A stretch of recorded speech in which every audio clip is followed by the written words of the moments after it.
dari kelompok 3 akan mempresentasikan makalah kami dengan judul Psikolinguistik Perkembangan Pemerolehan Bahasa Pertama. Di sini saya Indiani Susulawati bersama partner saya Laila Nur Aziza. Di sini saya akan menjelaskan tentang teori pemerolehan bahasa. Pada makalah kami terdapat 4 teori, yaitu ada teori behaviorisme, teori nativisme Chomsky, teori kognitivisme, dan terakhir teori interaksionisme. Pertama, teori behaviorisme. Kata behaviorisme berasal dari bahasa Inggris yaitu behavior yang artinya tingkah laku. Kemudian diberi akhiran isme, jadi behaviorisme yang berarti aliran dalam psikologi yang objek penelitiannya itu adalah suatu yang dapat diindra, yaitu perilaku yang tampak yang untuk diobservasi. Pada teori ini menekankan pada hubungan antara stimulus, rangsangan, dan respon, reaksi, yang mana dapat kita amati melalui panca indera, dan itu berpengaruh pada teori belajar bahasa. Perilaku bahasa yang efektif adalah membuat reaksi yang tepat terhadap rangsangan. Terus reaksi ini akan menjadi suatu kebiasaan jika reaksi tersebut dibenarkan. Dan demikian pula anak akan belajar bahasa pertamanya. Seperti contoh, si anak mengucap balangkali untuk barangkali. Nah, ketika anak mengucap balangkali, pasti anak itu akan dikritik oleh ibunya ataupun orang yang mendengar perkataan anak tersebut. Ketika anak sudah mengucapkan barangkali dengan tepat, dia tidak akan mendapat kritikan karena pengucapannya itu sudah benar dan sudah tepat. Nah, situasi seperti inilah yang dinamakan membuat reaksi yang tepat terhadap rangsangan dan merupakan hal pokok bagi pemerolehan bahasa pertama. Pada pendekatan behaviorisme ini memiliki beberapa pandangan tentang pemerolehan bahasa. Di antaranya ada pertama, tablo rasa. Ia memandang bahwa anak-anak itu lahir dengan tablo rasa, yang artinya seperti sebuah kertas kosong atau sebidang papan tulis yang bersih tanpa pemahaman tertentu tentang dunia dan bahasa. Jadi anak-anak itu kemudian dibentuk dengan lingkungan mereka dan perlahan-lahan dikondisikan melalui berbagai dorongan yang terprogram. Menurut teori ini, semua pengetahuan bahasa yang tampak dalam perilaku berbahasa merupakan hasil dari integrasi peristiwa-peristiwa linguistik yang dialami dan diamati oleh manusia tersebut. Oleh karena itu, dapat diketahui bahwa hal yang dialami dan diamati menunjukkan bahwa apa yang tidak dialami dan diamati bukanlah bagian dari pengetahuan linguistik. Kedua adalah perilaku verbal. Teori pengondisian operan oleh Skinner menyatakan bahwa perilaku berbahasa seseorang sama saja dengan perilaku lainnya, yaitu terbentuk melalui rangkaian stimulus respon penguatan. Dan dengan kata yang lebih detail, perilaku bahasa seseorang tersebut oleh serentetan pengetahuan yang beraneka ragam dan muncul dan dialami oleh orang tersebut. Teori Skinner tentang perilaku verbal adalah perluasan dari teori operant conditioning, yang artinya pengondisian untuk membuat manusia memberi tanggapan. Misalnya seorang anak mengatakan, mau makan. Jadi orang tuanya memberi makan atau memberi makanan.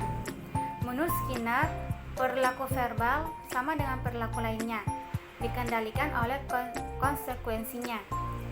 Bila konsekuensi tersebut berupa imbalan, maka perilaku itu ditingkatkan kekuatannya. Namun, jika konsekuensinya berupa hukuman atau tidak ada dukungan sama sekali, perilaku itu dilemahkan dan pada akhirnya dimatikan. Kedua, teori nativisme Chomsky.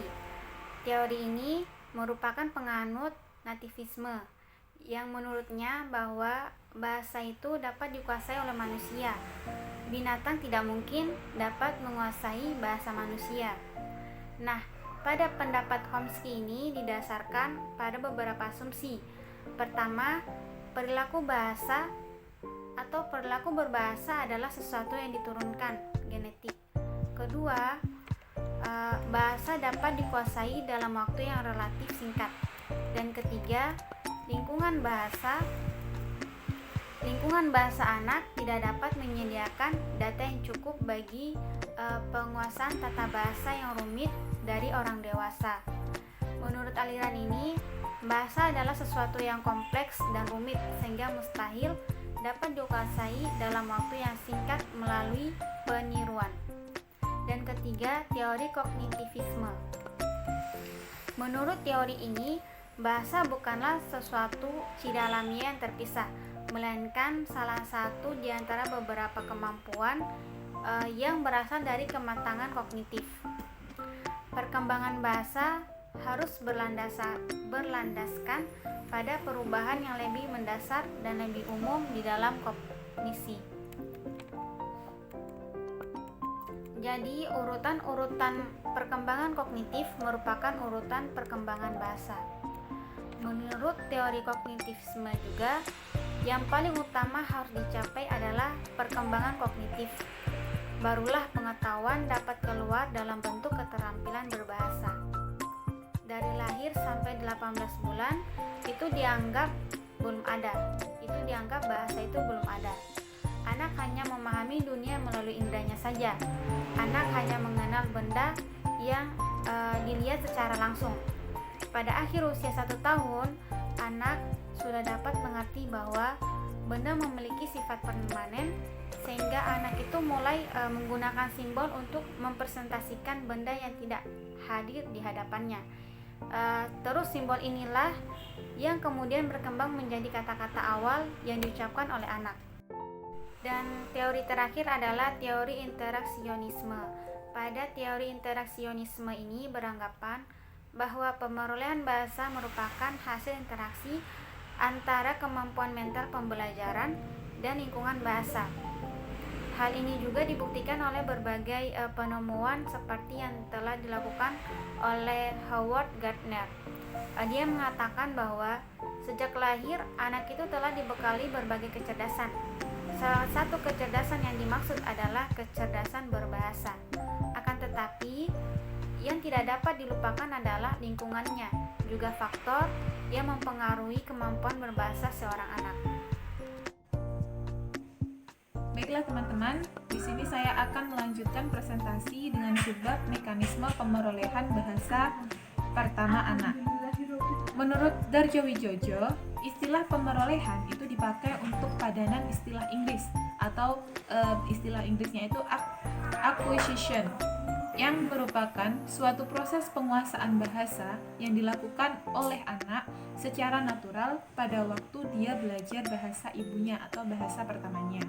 Sementara menurut Childs memberikan suatu pengertian bahwa pemerolehan bahasa adalah proses yang berlangsung di dalam otak anak-anak ketika dia memperoleh bahasa pertamanya atau bahasa ibunya.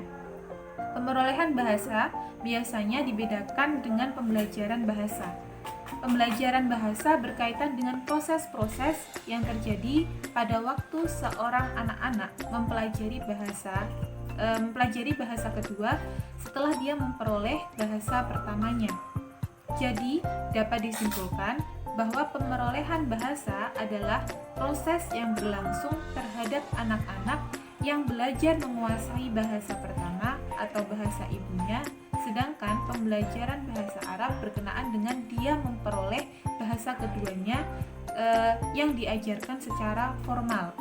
Nah, berikut mekanisme pemerolehan bahasa. Yang pertama yaitu imitasi. Dalam perolehan bahasa di imitasi ini, bahasa terjadi ketika anak itu memainkan pola bahasa maupun kosakata dari orang-orang yang signifikan bagi mereka, biasanya orang tua atau pengasuh.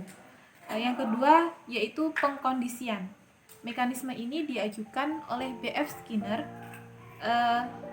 Dengan mekanisme pengkondisian atau pembiasaan terhadap ucapan yang didengar anak dan diasosiasikan dengan objek atau peristiwa yang terjadi. Oleh karena itu, kosakata awal yang dimiliki oleh anak itu adalah kata benda. Yang ketiga adalah kognisi sosial. Anak memperoleh pemahaman terhadap kata atau semantik karena secara kognisi ia memahami tujuan seseorang memproduksi suatu fenom melalui mekanisme atensi bersama. Adapun produksi bahasa diperolehnya melalui mekanisme imitasi. Yang C yaitu pengukuran kemampuan bahasa pada anak. Kemampuan berbahasa pada manusia itu dapat dikatakan merupakan fenomena yang sangat menarik. Karena kemampuan manusia dalam berbahasa itu tidak dimiliki begitu saja tanpa adanya proses yang panjang. Yaitu sejak manusia itu masih bayi sampai tumbuh menjadi manusia dewasa. Dalam proses perkembangannya, lingkungan juga memiliki peran utama dan penting bagi perkembangan kemampuan berbahasa pada anak. Oleh sebab itu, hal tersebut itu merupakan tanggung jawab bagi lingkungan dan orang tua agar ikut berperan aktif dalam perkembangan pendidikan berbahasa pada anak. Karena pada lingkungan dan orang tua, anak akan memperoleh bahasa pertamanya. Dengan pemerolehan bahasa pertama tersebut akan menjadi sebuah landasan bagi perkembangan bahasa anak untuk masa yang akan datang. Keterampilan berbahasa terdiri atas 4 aspek, yaitu mendengarkan atau menyimak, berbicara, membaca, dan menulis.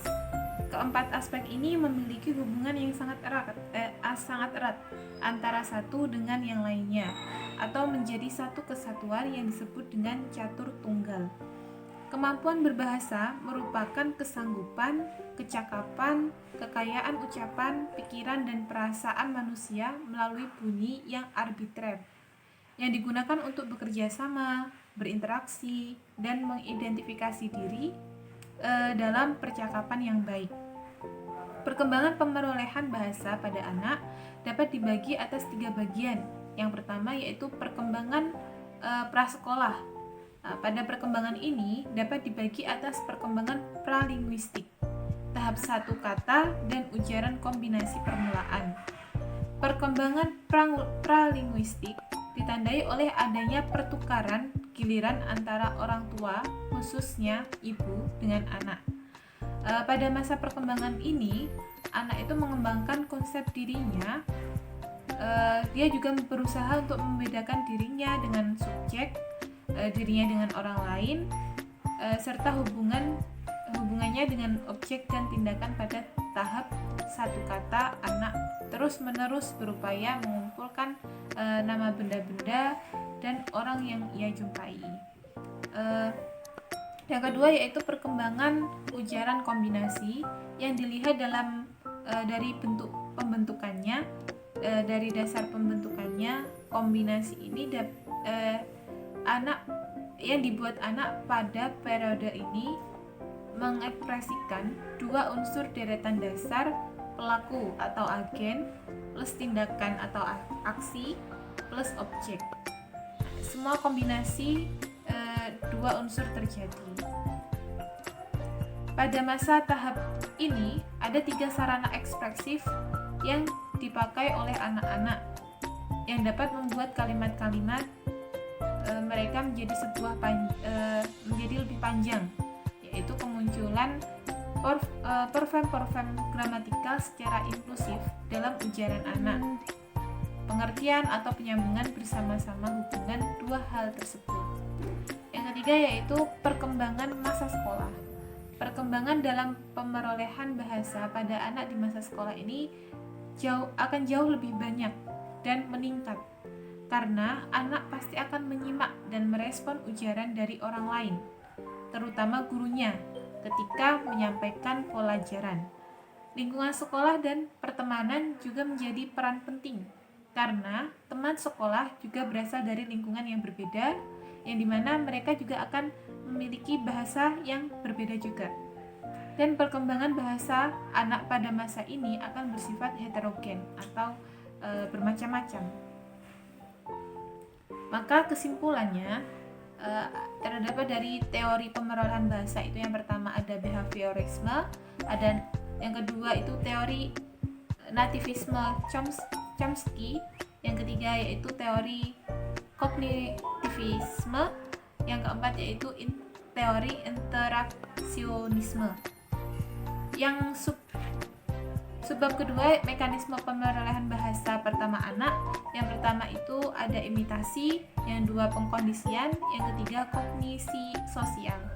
Dan C, pengukuran kemampuan bahasa pada anak itu melalui dari perkembangan prasekolah, perkembangan ujaran kombinatori, dan yang ketiga yaitu perkembangan masa sekolah.